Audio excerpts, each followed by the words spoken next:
geliyor.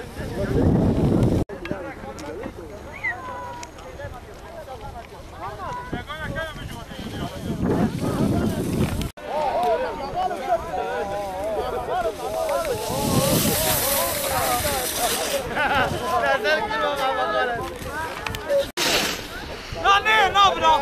Abi havalı gibi abi. Hepsi acemili.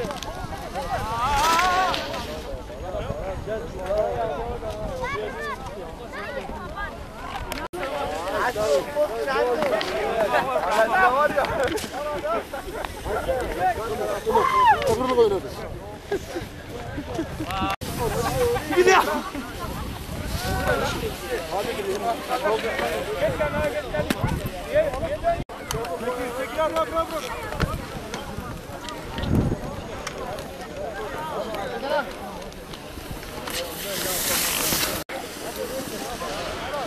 Ömer abi.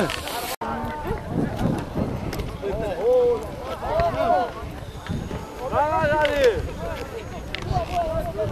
Ramaz Ali. Ömer abi sen üstten geliyor ona göre. Savarı dayıma bak.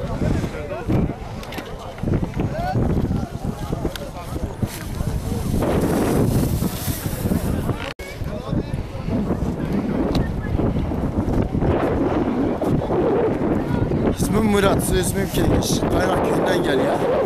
Buraya karın keyfini çıkarmaya geliyor, kaymaya geliyor. Her kışın geliyoruz. Çok güzel, herkese tavsiye ederim yani. Neşeli bir yer. İşte eğer millet buranın karın keyfini çıkarmak istiyorsa buraya gelsin. Burası çok güzel. Karıcı'da kayak merkezinde diyoruz.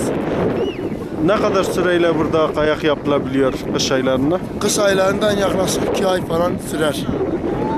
Her hafta yapmaya gelen şu an otelimiz yok, yalnız yapmayı düşünüyorlar.